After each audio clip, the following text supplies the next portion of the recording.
I think we can move on to the next and final speaker, Teresa Kessler. Floor is yours. Thank you very much.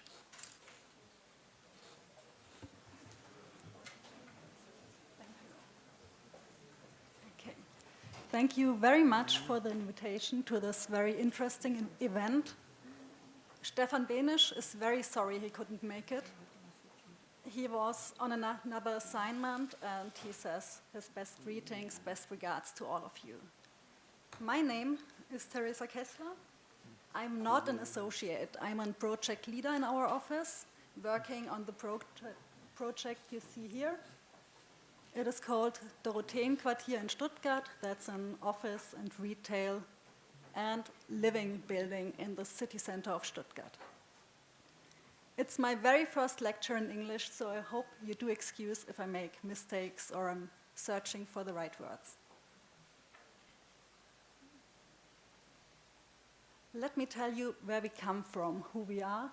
You've probably heard about Günter Benisch. He has been a very famous German architect, the so-called architect of democracy. You can see him here with his partners and with his son, Stefan Benisch. One of the most famous buildings, the Olympic Center in Munich. Maybe you've been there. And this is who we are today. We have 4 partners in our office, 1 in Munich, 1 in Stuttgart, 1 in Boston, and Stefan Benisch is partner in all 3 offices, placed or spread all over the world. No, just kidding. Germany and America. And our offices are very similar, very open space, young people working in the office. Yeah. That's how we work, actually.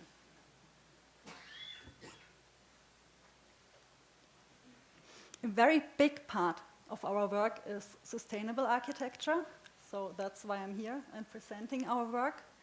We work very closely together with an office called Transsolar. They are energy climate specialists.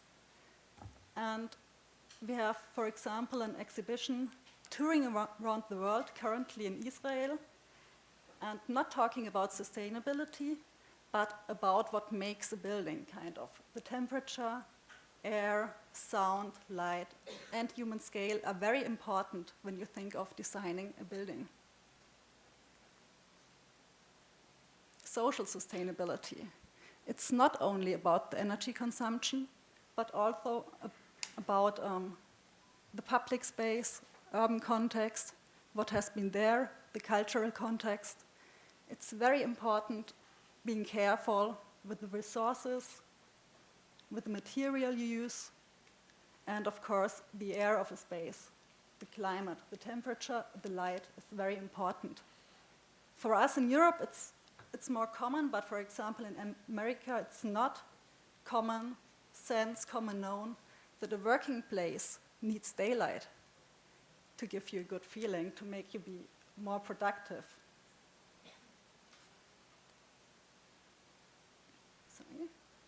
So I will start showing you some projects, and will try in the conclusion to give you some ideas what we generally, or how we generally approach a project, and what our kind of design standards, if you want to call it, are.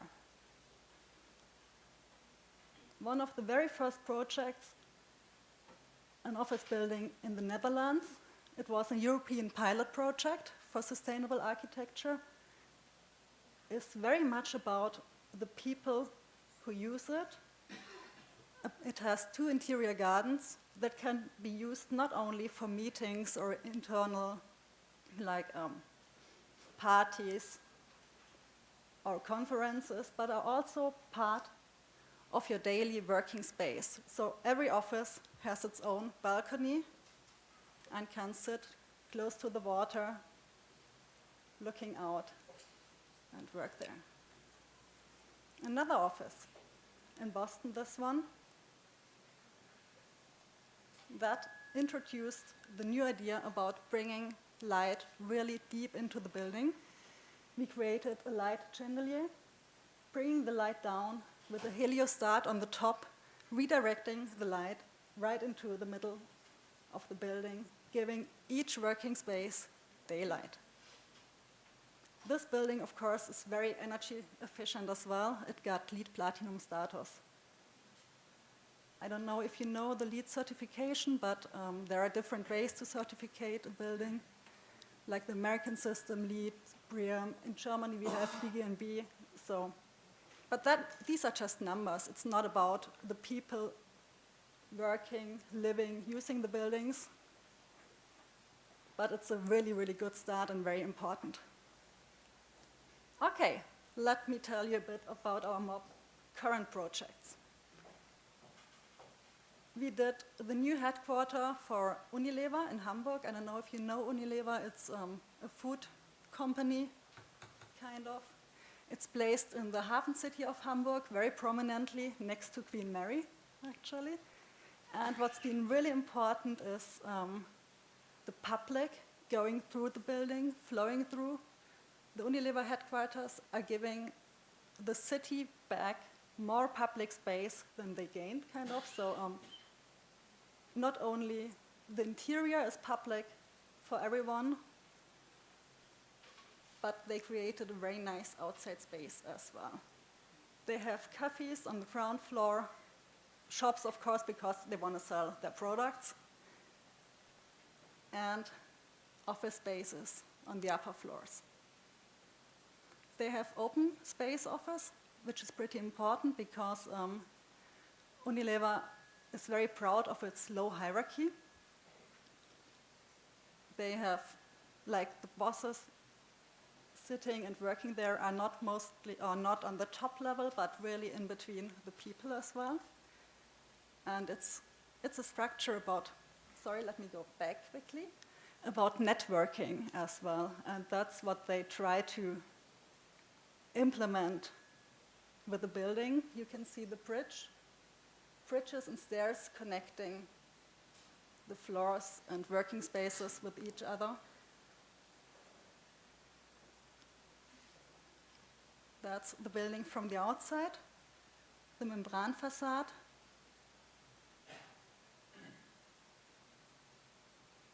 Seen from daylight. And the facade is not only making the building look good or being as shelter from the outside temperature, but it's also about shelter from polluted air, being Queen Mary next to it. It's a very light structure. It gives sun shading as well. And is all in all a very sustainable choice of material for this building and this space where it's located.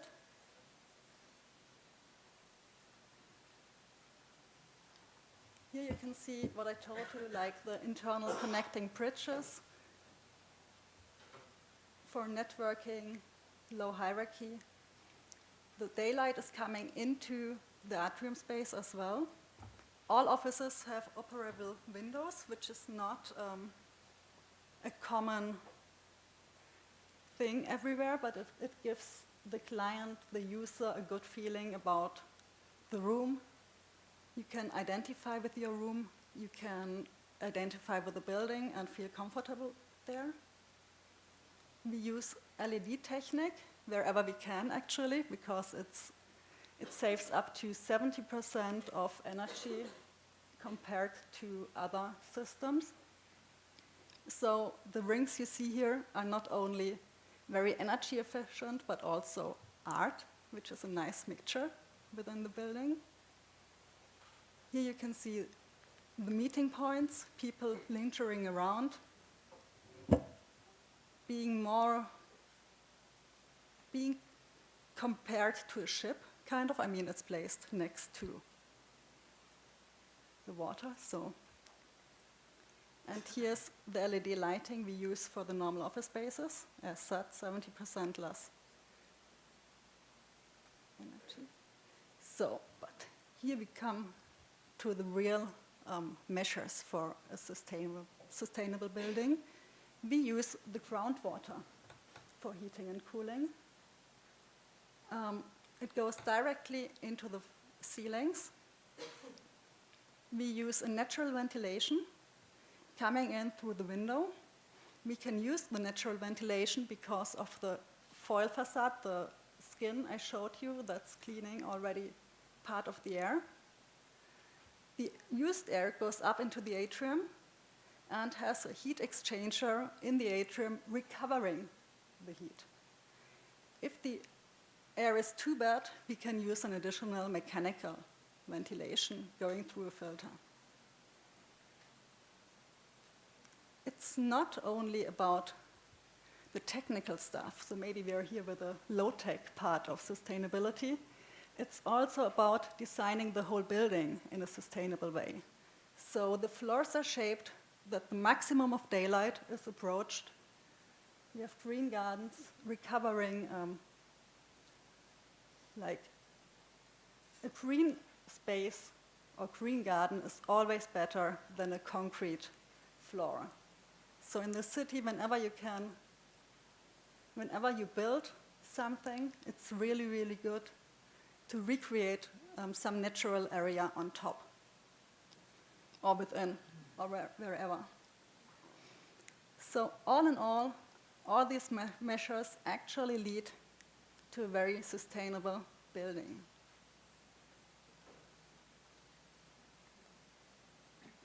We don't only tell our clients that sustainability is very important, but we try to do it for our own office as well. This is our office building. It's situated in Stuttgart West. It's a very residential, or very highly dense residential part in Stuttgart. It used to be an industry building back from the 19th century, and it used to get really, really hot in the summer times. So what we did together with Transolar, once again, is we've been implementing 7 geothermal pipes around 85 meters long. That's a very technical sketch from our engineer. But what it means, like in reality, is that we digged up the earth in our courtyard, brought the pipes in, and used the heat from the ground to produce active slabs in our building as well, and use the heating and the cooling from the active slabs, the ceiling. It's been pretty interesting because after implementing the system, it's been great in summer, it got really cool, but the winter didn't work. So that's why 2 years later, we renovated it completely, got a new insulation, got treble glazing for our own office as well, got LED lights for us as well. And now that's how it looks today, and that's how it's really working pretty good. So whenever a client asks us now if active slabs, active systems are working, we can say, yes, come to our office, we will show you. It's actually pretty perfect.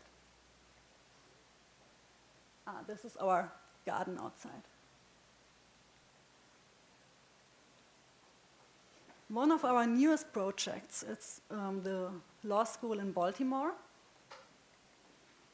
It's near Penn Station, it's on a triangular site, and apparently we won this competition because all of the other offices did a triangular building, and we were the only ones with a rectangular, which is pretty amazing because normally everyone does rectangular buildings, and we are the ones doing like shaped ones.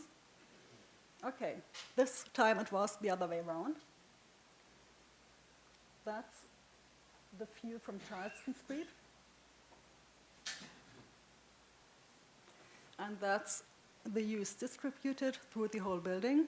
Very interesting because it's the first time that they shared all facilities of the university in one building, meaning classes, library, and faculty, and clinic rooms. Clinic rooms means that they give free advice or free free advice to people coming to the law school and asking for it, students and administrative members.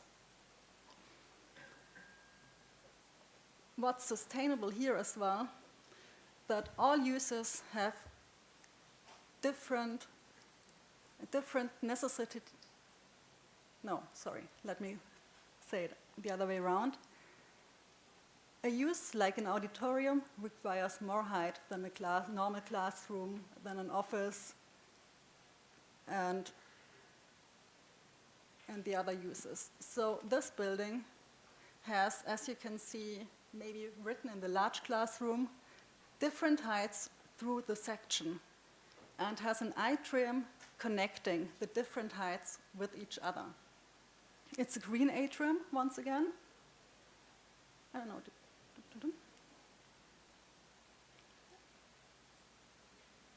And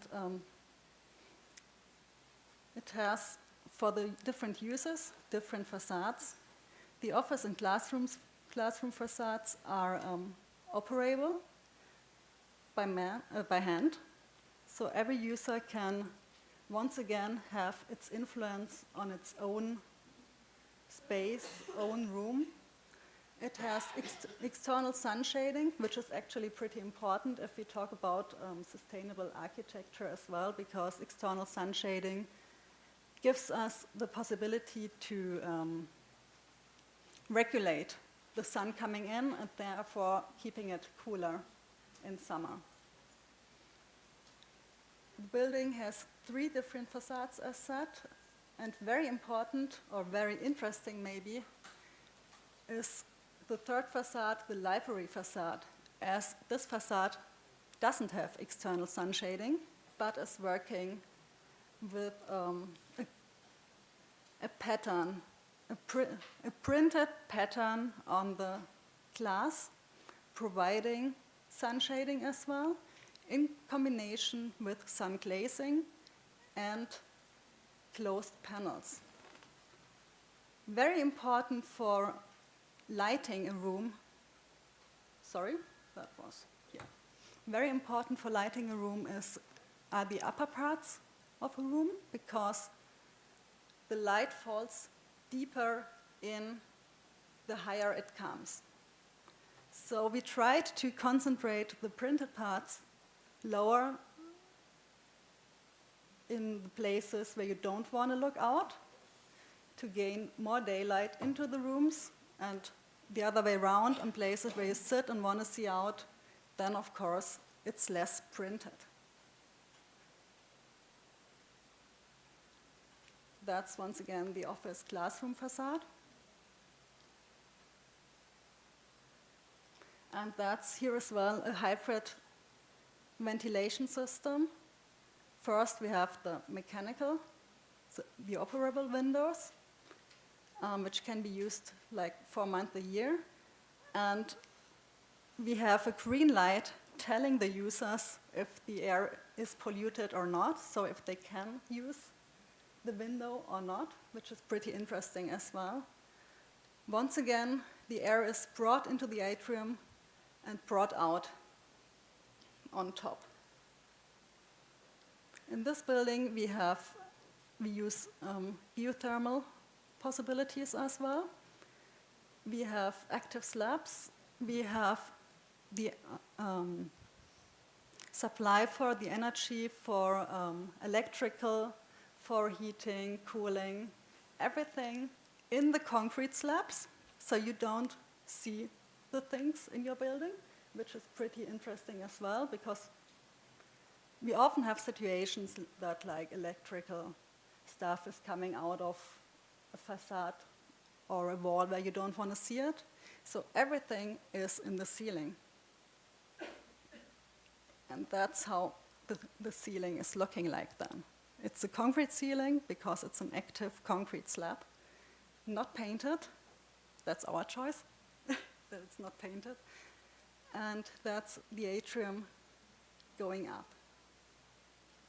We have once again a light chandelier in the middle of the building, reflecting the light down the atrium, giving different spaces and different qualities or same qualities maybe as well in the middle of the building. So even downstairs where you can see the stair, it's still light and friendly and welcoming, which is very important.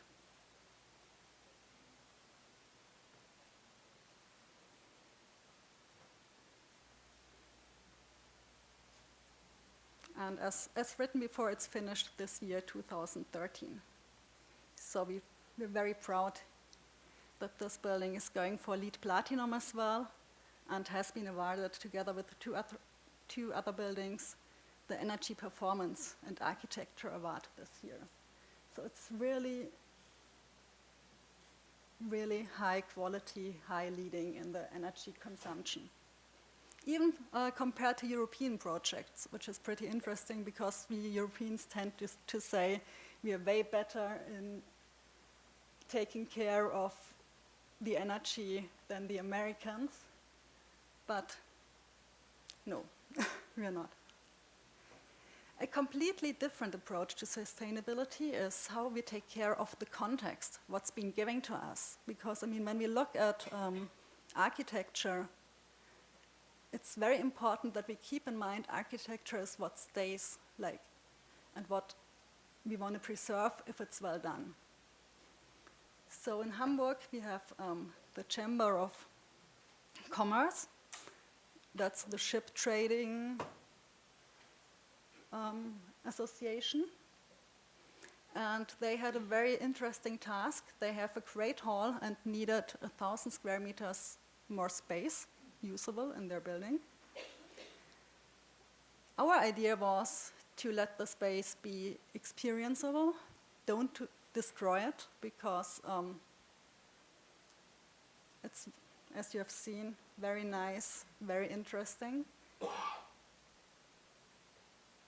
And to implement a light 5-story structure into the middle of this room instead of closing 3 slabs completely between the windows for the use for the necessary square meters the client needed. It's a business center, a restaurant, very different uses. Here you can see the section. Once again, we're working with the different heights because a restaurant doesn't need the same height as an exhibition, as an office space. So it's very efficient in a way. And it's very interesting as well because, of course, we couldn't touch the historic structure. So everything that had to be built and brought into this building had to be brought in the door, by the door. So this is the biggest piece we've been able to bring in. It's been like a puzzle building up the space. You can see it. And that's how the hall was filled with the different levels. We've been taking in consideration, like we wanted the building to be light and transparent. So we've been working with a very reflecting material, going for the theme of immateriality, and blending, mirroring, to be more honest, the surroundings. So here you can see the chosen material, and it's very interesting because you see parts of the historic building when you see through, and you see parts reflected. That's how it is. The restaurant on top, sorry, was a bit quick. Restaurant. And once again, we've been together with a firm. It's called Nimbus. They're very strong in the LED market. And we've implemented 70,000 LEDs in this building because, I mean, it's in the middle of an existing building, so there isn't a chance to get that much daylight in. That's why we had to work with artificial light. And we've been taking a standard serial lamp, redesigning it, and building different, or designing one module being implemented under the ceilings of the building. So that's how it looks like. Once more.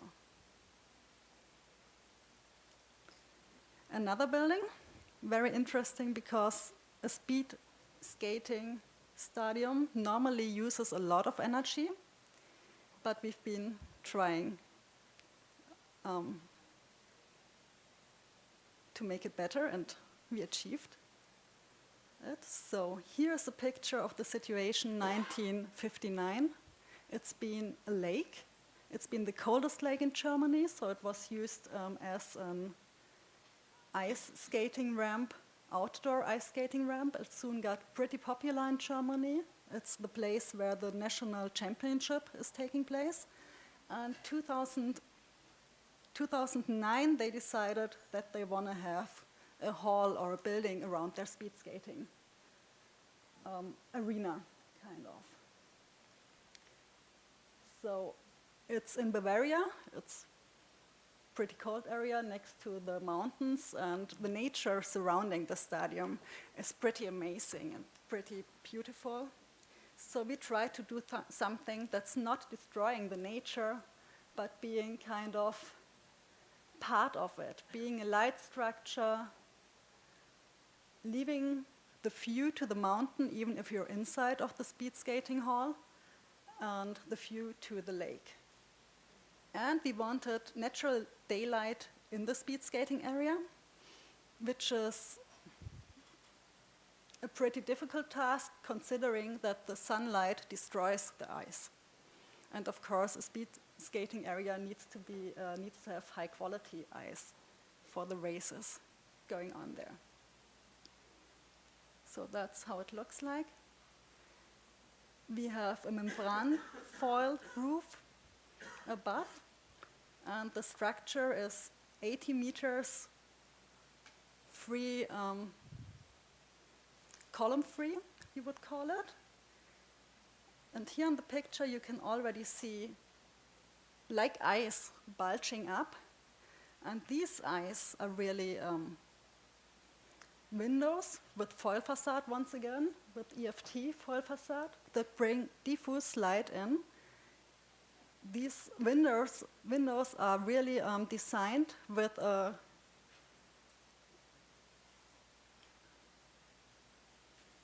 with a 3D model doing sun studies, where the sun is coming in, where not, where it's best to have the openings. So they're all orientated to the north, but really all in a special angle that it's only diffuse light coming in. We have a ventilation system in this building, which is divided in two different systems. We have the normal ventilation for the people viewing the speed skating races, and we have a second system that's from higher quality, you could say, that's taking the humidity out of the air, because the ice needs to be really dry. And by dividing, actually, these two ventilation systems, we save 30% of energy compared to all existing speed skating halls. Not only by dividing the systems, but also by, as told before, taking really good care of the right light angle, light solution coming into the building. That's the building from the outside, and from the inside. Here you can also see the EFT membrane from the inside. The membrane is reflecting the dry air back into the room. So it's not wasted the first time, but being reflected, and this way saving the energy.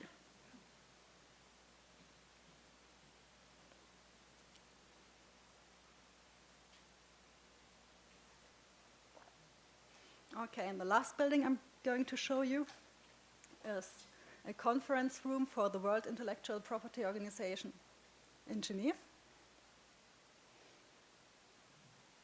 It's placed in the district of the World Property Organization, close by the lake. And that's the shape of the new conference hall. And the very special task here was that we had a given foundation that we had to use. So we couldn't make a building, we don't care how much it weighs, where it's placed, and all these things. We couldn't build on the green area, but we had to use what's been given, and we had to use these foundations. It was actually a site pretty small for the task we had at hand, because the room is going to be filled with 900 people. And here you can see how we sculptured it. It's really only fixed in the middle. And the cantilevers, we have two cantilevers, two arms coming out, sitting on this foundation in the middle. It's only, the building is made out of wood completely. It's timber that's from close by, so the transport ways are pretty short as well, which helps. We have one panorama view to the Mont Blanc and two lights for the north, bringing in the ideal light for a conference. Because once again, even for a conference, you don't want any sun shading or, not sun shading, you don't want the sun to blend you. So due to the site situation, it is like that in the middle of the building, you come in from under the building, and the conference room is on top. That's the conference room. And you go up into the room. That's the situation, once again. The model, but what I wanted to show you is, wait a second, the section once more. Here you can see the light coming in from the north. It's a daylight simulation for the optimized distribution of the light in the room, once again with the transolar. And you can see really the arm flying kind of above the ground on the fixed point in the middle. The materials, wood, a little bit of glass and metal on the roof. And it's currently under construction. So hopefully finished soon. As said, a complete wood building.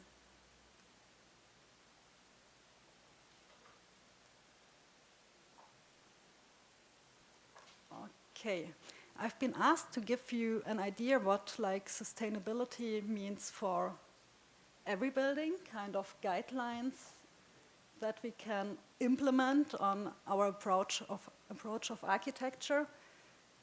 There isn't one solution, one solution fits all, like the speaker before me already said. But there are certain approaches I've been showing you that are valuable for many situations, many surroundings, many people. Like if you give the user a high quality building, the user can identify with the building, the user takes care of the building, the user doesn't throw the waste everywhere. And actually, if you want to have a firm, maybe later yourself, 24% of your job satisfaction depend on the working place. It doesn't depend on your salary, it doesn't depend on your boss, it doesn't depend on your colleagues or the holidays you're making, but it depends actually on the place you're working. So by giving people a nice environment, a good situation, and it might sound banal to you, but direct access to the light is very important for feeling well, being well. And even if you don't have direct access, try to bring as much light in as possible. Public art is very important as well if we look at the urban context. The same with the acceptance of your neighborhood. If you feel comfortable there, depends once more on the quality of the neighborhood, of your surrounding. Yeah, you don't need to be a rocket scientist to understand that going by bike is better for the environment than taking your car. So if we provide our environment with bike tracks, the rooms with, the houses with changing rooms and lockers, so you can go by bike to your working place, it already helps. An active and vibrant outdoor space gives you once again more the feeling of feeling comfortable in your city and taking care of it, being part of it. That goes together with an appropriate building massing, because if the buildings are too high, too dense, you don't get many sunny edges. So you don't want to sit all of the time in the shadows, but you don't want to sit in a situation where the wind is caught in, so you have to take that in consideration with appropriate building massing as well. Once again, for these points, we work very close together with engineers. Old meeting new, taking care of what's already there, not destroying like important, or not only important, but beautiful buildings and beautiful children of their time, kind of. Water conservation. Once again, a very small point, but if you collect rainwater on your roof and reuse it for the toilet, it already helps. Same with the garden. Or using waste products. The fifth facade, as we call it in our office, is very often neglected, but you can see buildings from a lot of spaces in a city. I mean, Stuttgart is very special because Stuttgart is in a valley, but when you see buildings, normally you see only technical stuff, ventilation systems, all that things.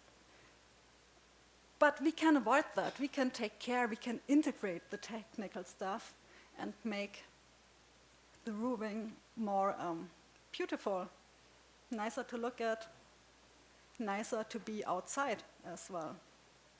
Energy efficiency, like told before, use geothermal heating, use groundwater wherever possible. Each situation, each site is different. But what you can try is finding the right system for the right space and implement it into your building. Waste management as well. It's very funny, of course, because waste-free building, not very sustainable at all.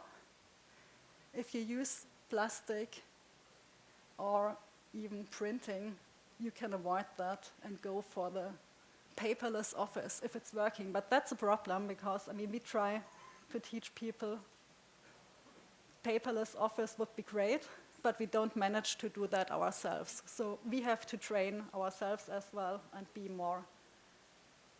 take more care of these points. And at the very last, you shouldn't expect a building to bring something that's not making any sense. I mean, in winter, you don't walk around in a t-shirt outside, and you shouldn't sit inside of the building wearing only a t-shirt and the other way around. So maybe something like a casual Friday or a casual summer in this case, to extend it in the long summer month, is making sense. Thank you very much.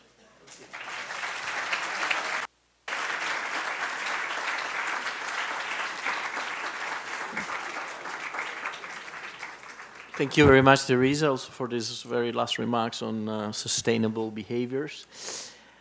And we are running very late, But we have some time for questions to Teresa or some final remarks, questions to other speakers.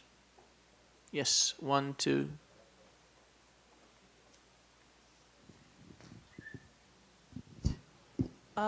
I was curious about your opinion of LEAD, the body you mentioned earlier, in regards to the fact that it is a very standardizing kind of application to when people are building, designing buildings, in the sense that lighting is standardized and heating is standardized, which can prevent actual sustainability within a building. And I was also curious about your opinion in terms of sustainability of buildings. We're making more and more efficient buildings in terms of square footage, but less and less efficient buildings in terms of energy per person within the buildings, which is largely due to our use of space, and that we're continuing to expand how much space we're giving to each person when we design, which was partially connected to the first presentation. And I was curious how you think we can solve some of these problems. Okay. Yeah, you may answer me. Yes. Should I answer directly? First, don't get me wrong, I think the LEED certification system, as mentioned, is very, very important, because it gave a sense to concentrate, to start on this problem. And now we can go further and develop further. It's always like the same problem when you have to find regulations for something. And it is a very, very complex topic we're talking about here. You can't find one solution that's really fitting everything. So you have to take bits and pieces here and try maybe setting your own goals as well to making it better. And I'm totally with you. I don't think that it's always best like to reduce the building to the minimum size of square meters possible, and forgetting like the very important areas to socialize, to meet, to linger, to most decisions are in a firm are really decided in an informal meeting, like meeting outside. I don't know. Most interaction, of course, is in all the areas that are not efficient and that cost maybe the client more to build them, but are very important asset for your job satisfaction as well, and your well-being and all that. I don't know if I got your questions in total. Mm-hmm. Yes.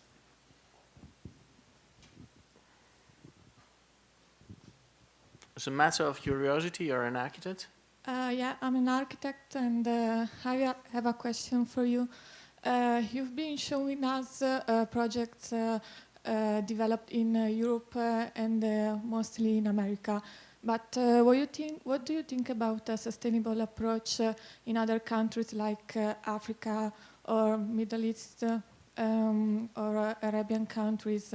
I'm thinking about Norman Foster project for Masdar City. And I read this interview about Masdar cities, and he also said it was a great challenge for him and for his office, but he's not sure about the result. So my question is, should your guidelines be approached also in growing countries or undeveloped countries like Africa or Asia, which have a cultural but also social and climatic environment so different from European or Asian environment? Thanks. Thank you for the question. I can only speak like for the cases or examples I know and or have been working on. And we have a project in Saudi Arabia as well, and it's a very, very different culture and very different climate. But there we consider the climate giving given as well and have, for example, another approach for the facade. While in Europe or America, the facades are way more open, like for looking out, letting the sun and direct sunlight come in. In Saudi Arabia, we have a facade system that shelters the light. Like on the really sun-exposed sides, there are only small openings for you to look out and to keep the sun out. And only on the northern parts, we have bigger openings. So the facade has a different pattern, each orientated side, actually to avoid having the humid, hot air inside. But it's a very different approach, of course, than the European buildings. Right. More questions to Teresa or other speakers?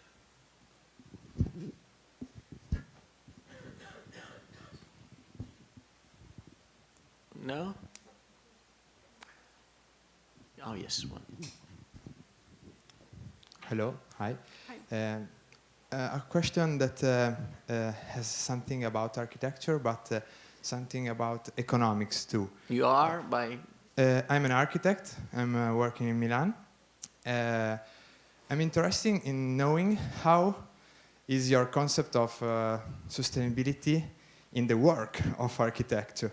I mean, how do you act, or how do your firm act in order to face this moment of crisis?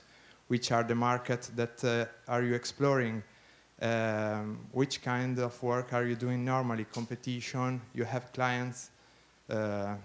If you want to share this information. Thank you. Yes, of course.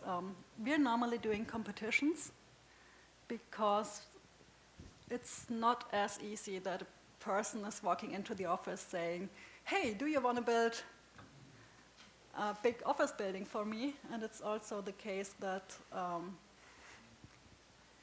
there is the regulation for the market that the large-scale projects should be distributed by competition. So we do, first of all, very sketchy designs in the beginning, always trying to implement the aspect of sustainability already in the competition so that the user or client is already knowing what we want to do. And like as said, for the building masses, we work a lot with these sun shading studies, looking how the site is used best, what can we do, and hopefully when we win the competition, then we're going to build it. We will see. But it's tough otherwise. So most of our work is acquired by competitions. Okay, and do you think there's the possibility to act in other markets without competition? I mean, there's many situations, for example, committee from the East that normally contact big firm on the west part of the world in order to just have a place, a sculpture in their countries in order to act to let start process of development and so on. I don't know if you agree with this mechanism, but I just want to know if your firm has a strategy to face this this line. I wouldn't say we have a strategy. No, it's just probably that's the case that it's not happening, that somebody's calling you and saying, listen, we're going to develop this and that. At least it's not happening with our office. I don't claim that it's maybe another way, or there's another way with other offices, but normally, no. And actually, I think that it's good with a large-scale project if there is a competition, because then many offices get the chance to do what or to design what they think is best, and then you can decide what's really best in the end. Because if you don't have different projects, you might never know if you have the best result or not. It means a lot of more work for us. I know that, and I know that it's not the best situation for the officers, but actually, I think it kind of helps the cities to get the best solution as well. So, Thank you. you're welcome.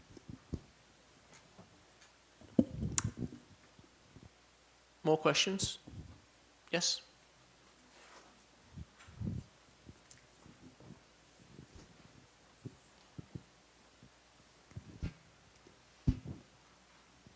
Hi, I have a question for Professor Anders. Okay, and I would like to ask because I work in Norway, and in the 70s Norway was very poor, and now is very rich because of oil. So I would like to ask if it was an opportunity, according to the previous list we saw with you, if it was an opportunity that Norway should taken. And another question was about a comparison between Norway and Saudi Arabia, since I think they are both a very rich country, and they are both rich because of oil, and they used they use this opportunity in a very different way. And Norway is a parliamentary monarchy. Instead, Saudi Arabia is an absolute monarchy. So I would like to have some opinions about. May I add that little thing about this? Because I was also struck by your comment on the unsuitability of capitalism and democracy in general to have an efficient allocation of resources, or to be efficient in designing an appropriate growth trajectory. Now, my thing is it a specific comment on capitalism as a form of economic organization of activities, or you think it's in general that there is no way to organize economic activities in a better way for the objectives that you so clearly stated? And one little question again. Is it, you said 2% in the Green Party in Norway, I think, is a sign of short-termism. But is it because the green issue is not incorporated in any other political party? Or, and you really think that there should be a party that has, let's say, one priority issue, that is the green issue?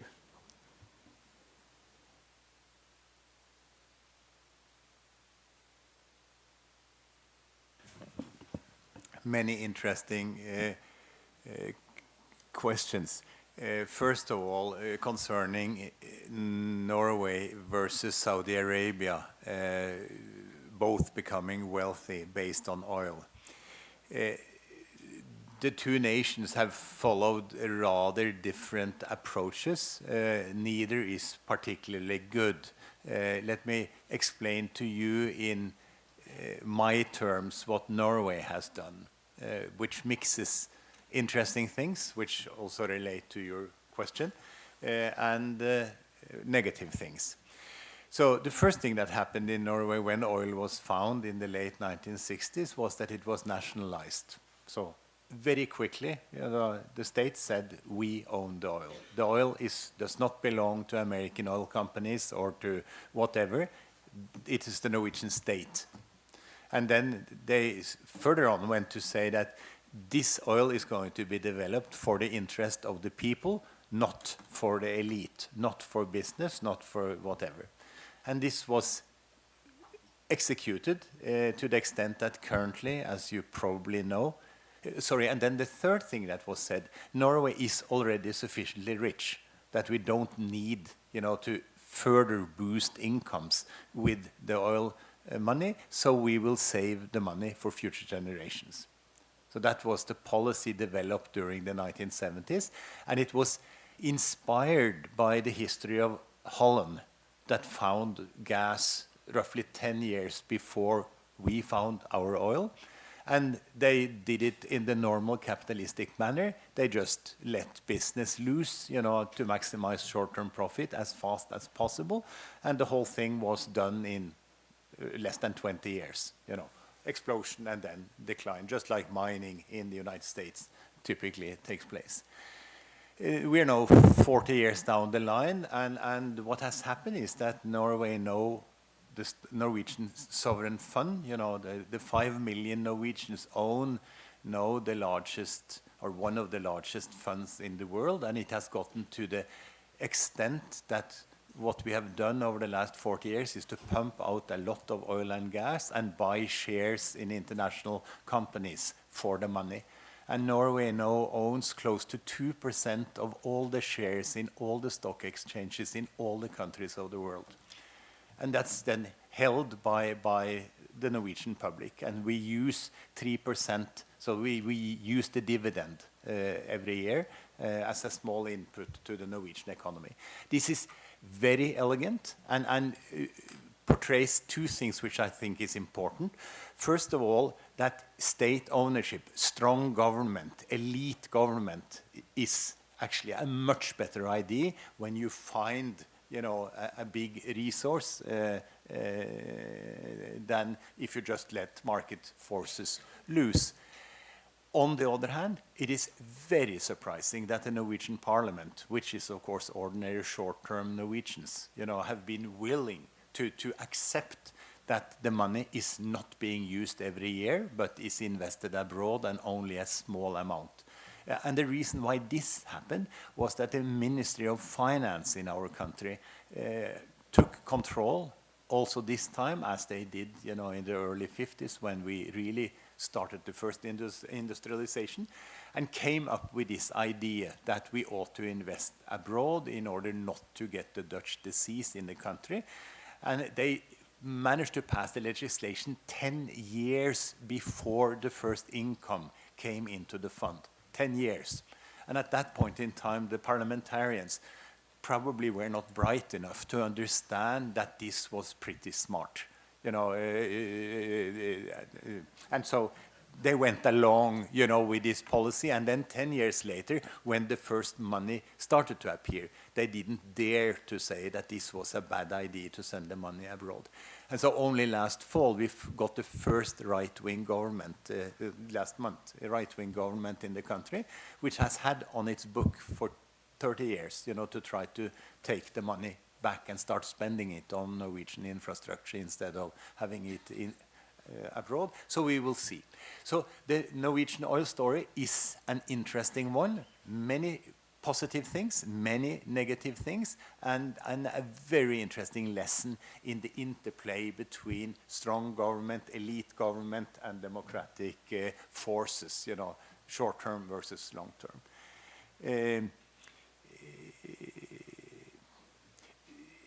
The difference, you know, to Saudi Arabia is that, again, it's an elite that runs Saudi Arabia. And again, the elite has a willingness, you know, to try to do well for most Saudi Arabians. It's just that the style and the internal distribution of income and wealth is much more skewed in Saudi Arabia than it is in Norway. If you take the country of Oman, it's a smaller country which is more comparable, where the Sultan has done something which is very similar to what the Norwegians have done with the money. Organizing principle. So I guess what I see as the main problem in society was also mentioned by you. It is the fact that we need to do things today in order to avoid a situation where future generations inherit a much less good world than they easily could have inherited. You know, and so we're seeking a system of governance which is capable of reaching agreement on a small sacrifice today, you know, in order to get a much better world 30 to 60 years down the line. And it is as bad as I said, because even if we now manage to reduce greenhouse gases dramatically over the next 5 years, it takes roughly 30 years before you can see any difference in the temperature curves. You know, so really what you need a system of governance which is capable of doing this amazing feat. And capitalism is not capable of doing this. The market, the unaided market, is not capable of doing this because it is made in order to allocate capital to the most profitable project. What we need, and that's exactly what we don't need at this point in time. We need to invest in sustainable buildings that are slightly more expensive than the dirty building. We need to invest in windmills and solar panels while it is still more expensive than building gas-fired utility. And capitalism can't do that. Then, of course, optimists, I'm not an optimist, optimists say that clearly this is a piece of cake because the parliament is, of course, there in order to pass legislation which regulates the externalities or internalizes the externalities in society in order to align the public interest and the corporate interest, so that what is profitable also is what serves the long-term social interest, societal interest. And my answer to that one is, well, this is, of course, what we have been trying to do for 20 years in the area of bringing a carbon tax or a price on carbon emissions in place. 20 years of discussions, and we have gotten nowhere. We have a dysfunctional European quota system, and that's it. And so this is not working. And why is it not working? And that's the thing I would like to add to both these two talks here, is that it's very clear that sustainable buildings is a step in the right direction, and it is also true that voluntary corporate social responsibility is a useful step in the right direction. But these are not going to solve the whole problem, because they're up against the fact that these avenues are slightly more expensive than doing the cheapest thing, and the vast majority ends up doing the cheapest thing. And in Parliament, when there is a foresightful politician who then suggests that we should actually increase taxes in the short term in order to buy an advantage for people 30 to 60 years in the future, and that's my definition of a Green Party. All experience from the last 30 years shows that those guys are ousted. They don't get the vote. They get 1%, 2%. In Germany, the Green Party got 8.3%. This is the most mature Green Party in the whole world. And they're still in a vast minority. And it has to do with this one sticky point, that at once when a voter in a free market understands that electricity prices are going to go up, or gasoline prices are going to go up, or taxes are going to go up in order to solve a problem, then for some weird reason, he or she starts voting for someone else. And so this is my deep message, is that whenever you hear about solutions, you know, try to think through whether it flies in a society with very short-term people or not, so that at least you are not unnecessarily saddened when you discover that it does not work. And the second and my final point is, of course, that what you need to do is to try to find policies that actually have a short-term advantage, so that it is possible, you know, to get it through in a democratic society, or in democratic society, so that you could get regulation passed, which will then help align the business interest with the societal interest. Thank you very much.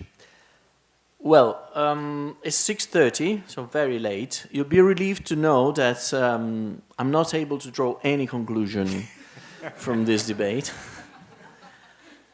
for different reasons. The most important is that the presentations were too rich and too entertaining, And the final remarks were very good conclusion, much better than the ones that I could draw, in any case.